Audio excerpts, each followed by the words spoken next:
Hello children, வாழ்க வளமுடன். Hope everybody is doing good. Be safe at home and be good children too. Be helpful to your parents. Let us be good always. Whomever may be different, okay? Along with our family members and with our friends and neighbors too.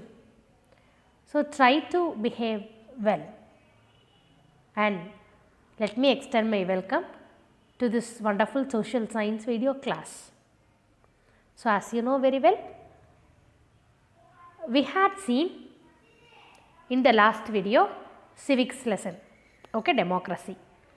Now here we are going to see history second lesson, that is the post Mauryan period, Mauryan India, okay, how the India, the Mauryans period went over through in our country.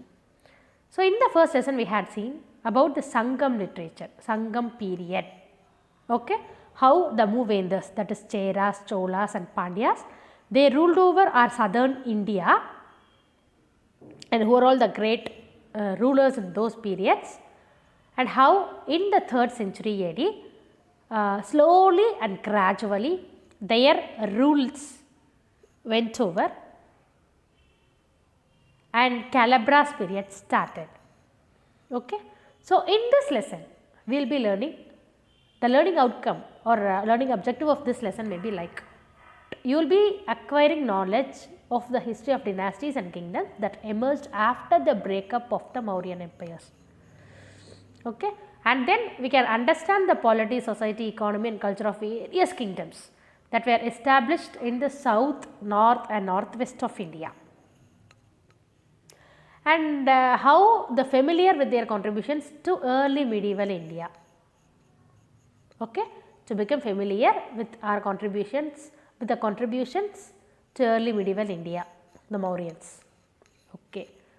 So as an introduction, first thing is, the breakup of Mauryan empire resulted in the invasions of sakas, scythians, parthians, indo-greeks or bactrian Greeks, indo-greeks and bactrian Greeks both are same, and kushanas from the northwest, okay, northwest. So in the south, Satavahanas became independent after Ashoka's death. There were Sungas and Kanvas.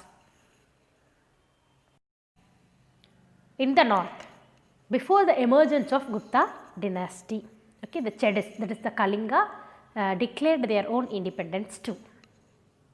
So if we see, in south it was Satavahanas and north it was covered by Sungas and Kanvas, and in northwest Indo-Greek, Sakas, Parthians and Kushanas. This was the short temperature about the post Mauryan India. This was how the India is being under the control of those kings, okay. So it has to be noted here that though Magadha ceased to be the previous state of India, it continued to be a great center of Buddhist culture. It was a period where the Buddhist culture spread over all our country, okay. So what about the sources? As usual, the first source may be with archaeological sources, that is inscriptions or copper plates, okay. So Ayodhya inscriptions of Devadana, Persepolis, Nakshi Rustam inscriptions, Moga, that is Taxila, okay, in Taxila we got some copper plates, and Junagadh, Girnar inscription, Nasik Eology and inscription of Darius I. These were some inscriptions that we got the information about this post Mauryan India, okay. And then as usual we have coins too, coins of Satavahanas, coins of Catfishes too, and Roman coins tells us about these periods. And later then we have literary sources, okay, which was in the return format, okay, literature format, Puranas, Gargi Samhita, Harsha Charita of Panabhatta, Mahabhasya of Patanjali, Brihaskata of Gunadhya, Nadhyamika of Sutra of Nagarjuna, okay, Madhyamika Sutra of Nagarjuna, Buddha Charita of Asvagosha, Madhavikagni of Kalidasa. These were some of the literature sources we got that gives us detailed information about the post-Mauryan India. Who ruled, how it was formed, how the administration was, everything. And then foreign notices can be like accounts of Hunseng, as usual, the Chinese Buddhist monk and traveler. He gave more information through his own writings. So, first comes about the Sungas and Kanwas in the north. Okay, Sungas. When we speak about the Sungas, the last Mauryan emperor, Brihadratha. Who was the last Mauryan emperor? Brihadratha. He was assassinated, that is killed. Okay, assassinated in the sense killed. Okay, assassinated by his own general Pushyamitra Sunga. And later Pushyamitra Sunga, he himself established his Sunga dynasty in Magadha. And Pushyamitra made Pataliputra as his capital. Okay, Pushyamitra Sunga made Pataliputra as his capital. Who was the last Mauryan emperor? Brihadratha. By whom he was assassinated? Pushyamitra Sunga. So, who introduced Sunga dynasty? Pushyamitra Sunga. So, he made Pataliputra as his capital. And Pushyamitra's kingdom extended. Okay. So, the region westward to include, it was westward to include Ujjain and Vidisha.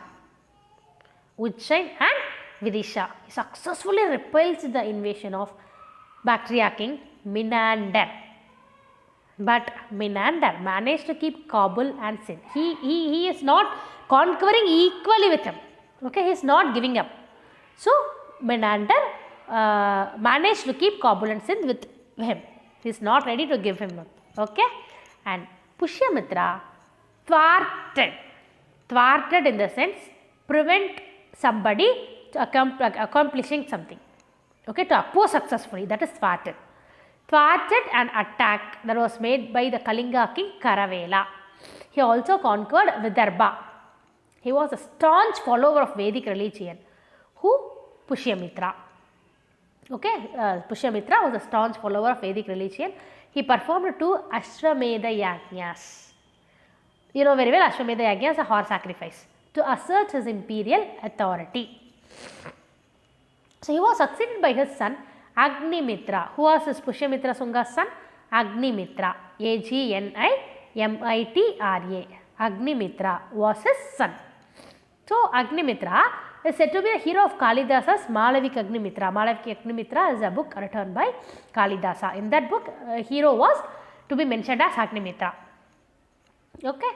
So, the drama also refers to the victory of Vasumitra, Agnimitra's son, over the Greeks on the banks of the Sindhu river. So, the weak successors, those who come after him of Sungas constantly faced many threats from the Indo-Bactrians and Indo-Parthians from the west. The Sunga dynasty lasted for about 100 years nearly in India. So, the last Sunga king was Devabhuti. Who was the last Sunga king? Devabhuti. Devabhuti. Devabhuti was the last Sunga king. He was killed by his own minister Vasudeva Kanva.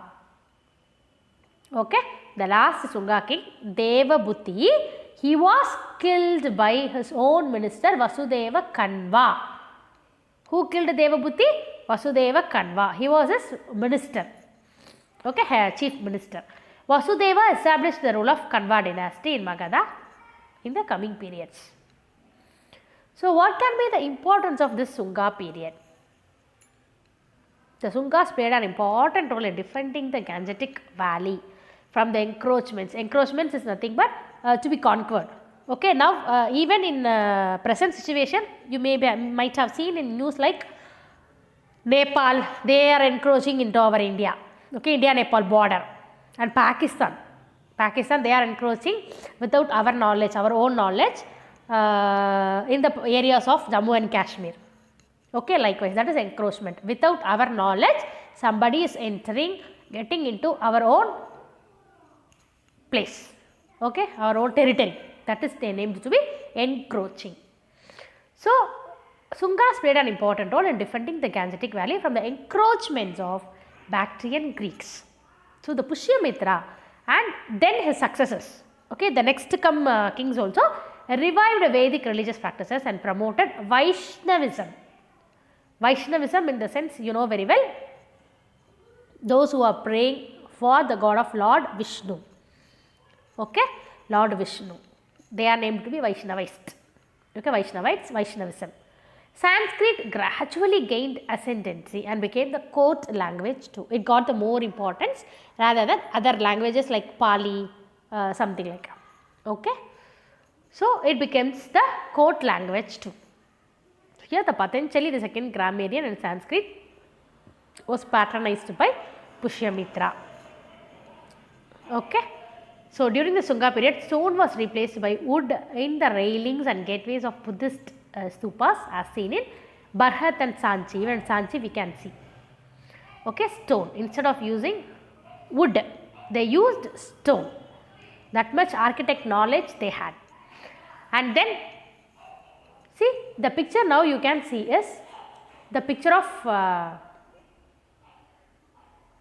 Hathikumba elephant cave inscription.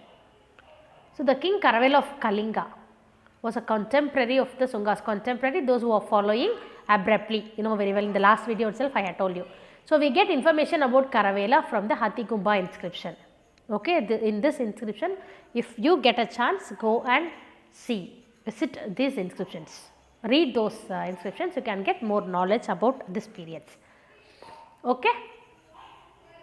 So, though Pushyamitra persecuted Buddhists during his reign, the Buddhist monuments at Barhat and Sanchi were renovated and further improved. So, they expanded great stupa of Sanchi and the railings which enclose it belong to the Sunga period.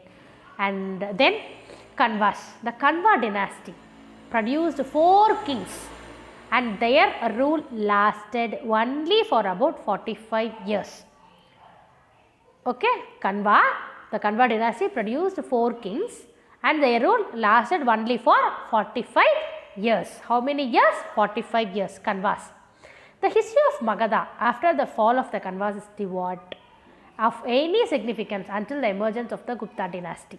Okay, the main important Kanva rulers were Vasudeva, then Bhumi Mitra, then Narayana and then Susarman. Vasudeva, Bhumi Mitra, Narayana and Susarman. They were the 4 important Kanva rulers. Okay, they were the 4 kings. Come along with me. Vasudeva, Bhumi Mitra, Narayana and Susarman. So, the last Kanva ruler Susarman was assassinated by his powerful feudatory chief. Feudatory means you know very well small kingdoms. Okay, under the control of the large kingdoms there will be many more small kingdoms, they were named to be feudatories. So, the feudatory chief of Andhra named Shimoga, he killed the last Kanva ruler Susarman, okay, who led the foundation of the Satavahana dynasty. Shimoga, he led the foundation for the Satavahana dynasty. So, thus Sunga and Kanva rulers went over. And now comes for Satavahanas. So, Satavahanas in the south. So, the Kushanas in the north and the Satavahanas, that is Satavahanas especially they made their own religious territory to be in Andhra, okay, present Andhra. In the south flourished about 300 years and 450 years respectively. So, Kushanas 300 years and Satavahanas 450 years. Shimoga, the founder of the Satavahana dynasty, is said to have ruled for 23 years. He himself ruled for 23 years. And his successors was his brother Krishna, the later, and his nephew Satakarni. Satakarni ruled for 10 years each, establishing an empire holding control over a vast area stretching from Rajasthan in the northwest to Andhra in the southeast and from Gujarat in the west to Kalinga in the east. Just imagine, okay, the whole central India was under his control. Okay, Satakarni. Okay, so Satakarni is said to have performed 2 horse sacrifices, that is Ashwamedha Yagna, and indicative of his imperial position. Okay, he has to show his imperial position, so that is why he has done 2 Ashwamedha Yagnas. Okay, Satakarni. And Gautami Putra Satakarni. Gautami Putra Satakarni was the greatest ruler of the family. In the Nasik eulogy published by his mother Gautami Balashri, Okay, Gautami Balashri. Gautami Putra Satakani is described as the destroyer of sakas, yuvanas and palvas. Okay, palvas. And the extent of the empire is also mentioned in the record. Okay, the extent of the empire is also mentioned in the record. Their domain included Maharashtra, places like Maharashtra, North Konkan, Berar, Gujarat, Kathiawar and Malwa. Okay, and his ship coins are suggestive of Andhra's skill in seafaring and their naval power. Naval is nothing but shipping. Okay, shipping power, shipping army. The Bogar inscription suggests that South India played an important role in the process of early state formation in the Southeast Asia. And contributions, what may be the contributions of Satavahanas? So, the first comes for literature. The Satavahana king Hala, he himself a great scholar of Sanskrit. The Kandara school of Sanskrit flourished in the Deccan in the 2nd century BC. Hala is a famous author of Sattasai, that is Saptasati. Okay, Saptasati, it was named as Saptasati. 700 stanzas in Prakrit language. Prakrit is a common language. Pali and Prakrit are the language spoken by the common people, you know very well. Sanskrit may be the learned person's language, but the common people, they will be speaking Prakrit or Pali language in those periods. So, then comes for art and architecture. The Satavahana rulers were great builders. They began constructing Buddhist stupas in Amaravati. A bronze statue of the standing Buddha discovered in Okyo, an archaeological site in Vietnam, resembles the Amaravati style. The later Satavahana kings issued lead or bronze coins depicting ships with 2 masts. Okay, mast in the sense, I will be saying like with the Paimaram. Okay, mast. A stone seal discovered in Nakhon Patham in Thailand has the same design. Okay, so the Gandhara, Madura, Amaravati, Bodh Gaya, Sanchi and Bharat. Okay, Bharat were known for the splendid monuments and art in those periods. The Mathura school of sculpture produced images and life-size statues of the Buddhist, Brahmanical and Jain deities, gods. Okay, so images that with Buddhist, Brahmanical and Jain deities too. Okay, this stands for the their own art and architecture. Okay, contributions they led to the art and architecture. So, now we have an video for you. Shunga was the founder of Shunga dynasty, and he was the man who ended the Mauryan dynasty. He ruled between 185 BCE to 149 BCE. He was an army commander under the rule of last Mauryan ruler, Brihadratha Maurya. After the rule of Ashoka, all the other kings of Mauryan Empire failed to stop the disintegration of kingdom, and this resulted in the downfall of Mauryan Empire. The last ruler of Mauryan Empire, Brihadratha Maurya, was not an effective ruler as Ashoka. During his rule, various sub-kingdoms like Ashmaka, Kalinga, Madra, Kakaya, Gandhar, declared independence from Magadha Empire. On top of that, the Mauryan kings ruling Pataliputra were supporting and appeasing Buddhism, while neglecting the age-old Vedic lifestyle, or Hinduism. This infuriated the people favoring old Vedic lifestyle, who were majority in terms of population. All this resulted in a dramatic and shocking event during the reign of Brihadratha, the last Mauryan king in 185 BCE. Pushyamitra Shunga was the army commander of Brihadratha's army. He was a Brahmin, and a strong follower of Vedic lifestyle. He was extremely unhappy with the way Brihadratha was running the kingdom. He was also not happy with the appeasement policy towards Buddhism. The appeasement and inaction of Mauryans not only led to independence of provinces listed above, but also led to attacks from foreign invaders. The Macedonians, who were vanquished by Chandragupta Maurya, and who never dared to enter Indian subcontinent during the reign of Ashoka, attacked and captured a large portion of northwestern region. Frustrated by the spiritless attitude of Brihadratha towards foreign invasions, decline of Vedic culture, and supporting Buddhism over Vedic culture, Pushyamitra and his army believed that Brihadratha was not fit to rule. With an extreme anger, one day Pushyamitra Shunga was conducting an army parade in front of the king, and suddenly killed the king there. This was the arrival of regicide in Indian history. After killing the last Mauryan Empire, Pushyamitra Shunga declared himself as the king and established the Shunga Empire. He was supported by the army.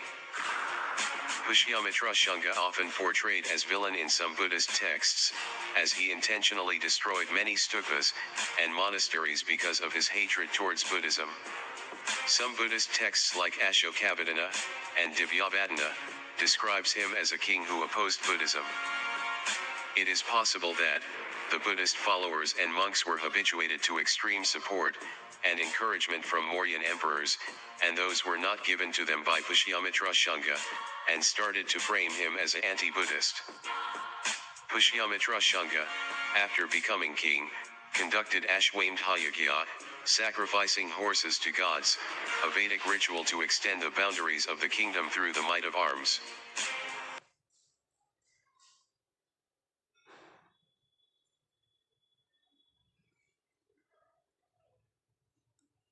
So with this, we shall have a small recap whatever we had learned in this session. So at first, the breakup of Mauryan Empire resulted in invasions of sakas, scythians, parthians, indo-greeks and bactrian Greeks, kushanas from the northwest.